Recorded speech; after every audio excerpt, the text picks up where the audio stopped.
He was a self-made millionaire who controlled boardrooms, broke rivals, and never forgave mistakes, until the day a woman walked into his meeting late. The room froze. His assistants panicked. But when their eyes met, everything he believed about power, money, and love began to collapse. Stay with this story to the end, because what he discovers about her will change everything. And before we begin, make sure you hit subscribe and turn on notifications, because stories like this don't just entertain, they stay with you. The first thing everyone noticed was the silence, not the woman, because silence was rare on the 42nd floor of Hallstrom International, where voices usually collided with ambition, where meetings started on time and ended with someone losing power, and where Alexander Hallstrom, millionaire, media ghost, and man feared by competitors on both sides of the Atlantic, had built his empire on discipline so severe it bordered on cruelty. So when the glass doors opened 12 minutes late and a woman stepped inside during the most important acquisition meeting of the quarter, every executive instinctively turned not in anger but in dread, expecting to witness a career execution. Yet Alexander did not shout, did not rise, did not signal security, because the moment his eyes met hers, something inside him fractured in a way no market crash ever had. Her gaze steady but not defiant, tired but not broken, holding a depth that made him feel, absurdly, dangerously, seen. And for a man who had spent 20 years ensuring no one ever truly saw him, it was unsettling enough that the pen in his hand slipped, clattering onto polished oak, a sound so sharp it snapped the room back into motion,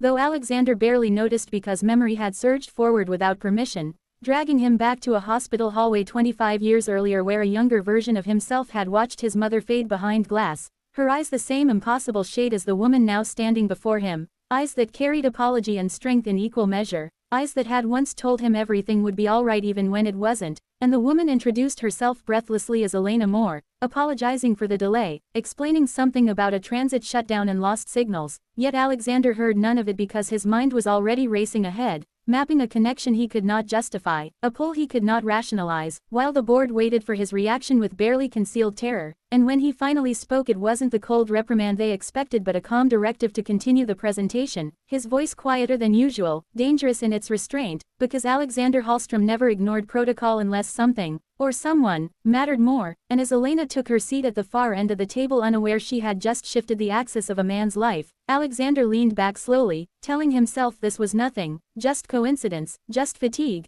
just another woman in a city of millions. Yet even as logic tried to reassert control, his eyes betrayed him, returning again and again to hers, noticing the faint scar near her temple, the way she listened more than she spoke, the way her hands tightened when numbers on the screen turned aggressive. And by the time the meeting ended and executives filed out whispering theories, Alexander already knew the truth terrified him more than any hostile takeover ever had. Because for the first time since losing everything that once made him human, something inside him had awakened, and it wore her face. Alexander told himself obsession was weakness, and weakness was failure, yet within days Elena Moore's personnel file sat open on his private tablet, not because he asked for it, he never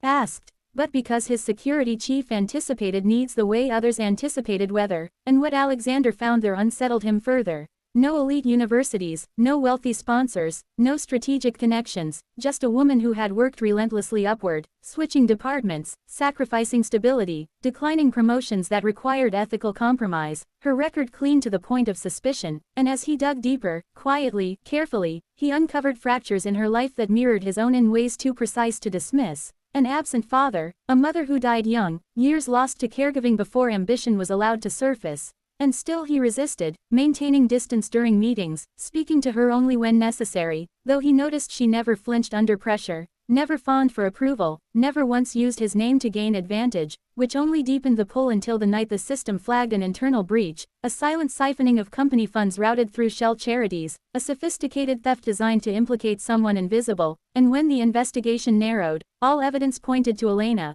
Her credentials used, her access exploited, her name positioned as the perfect scapegoat, and Alexander felt something cold wrap around his chest, not anger but fear, because logic told him this was clean, efficient, final, yet instinct screamed wrong, and against every rule he'd written for himself, he intervened personally, shutting down HR procedures, isolating data, confronting Elena not in public disgrace but in the quiet of his office after midnight, where she stood pale but unbowed, denying nothing but insisting on the truth with a quiet dignity that shook him. And when she revealed she had been tracking suspicious transactions herself, gathering proof because she feared no one would believe her, Alexander saw not desperation but courage, the kind he once had before wealth taught him caution, and together, secretly, dangerously, they followed the trail upward, uncovering a conspiracy that reached into the board itself. Men Alexander trusted, men who built fortunes beside him while bleeding the company dry, and as the walls closed in, threats emerged, pressure mounted, Elena was offered hush money, then intimidation, then danger, culminating in a staged accident that nearly killed her on a rain-slicked London street. And it was there, in a hospital room echoing with machines, that Alexander finally allowed truth to surface, holding her hand as he once held his mother's, realizing the eyes that haunted him were not echoes of the past but a mirror of what he could still become. And when Elena awoke and saw him there, not the billionaire myth, not the untouchable titan, but a man afraid to lose something real,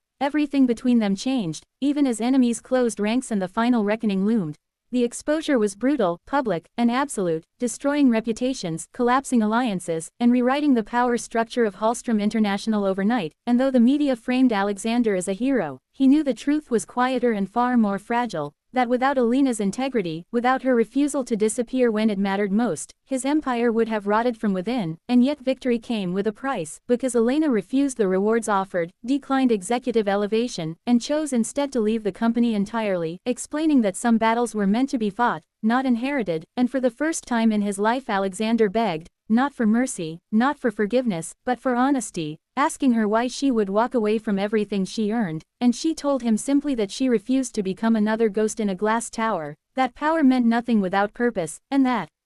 love, if it existed at all, had to be chosen freely, not offered as compensation. And in that moment Alexander understood the final lesson wealth never taught him, that seeing someone clearly was not possession but respect. So he let her go, dismantled pieces of his empire that no longer aligned with who he wanted to be, redirected wealth into transparency and human stakes. And months later, on an ordinary evening in a crowded cafe far from boardrooms and guards, Elena arrived late again, smiling this time, and when their eyes met, there was no fear, no hierarchy, no past demanding repayment, only two people choosing each other without leverage. And Alexander Hallstrom, the man who once believed control was everything, finally understood that the greatest transformation of his life began not with money, not with power, but with one late arrival and a pair of eyes brave enough to look back.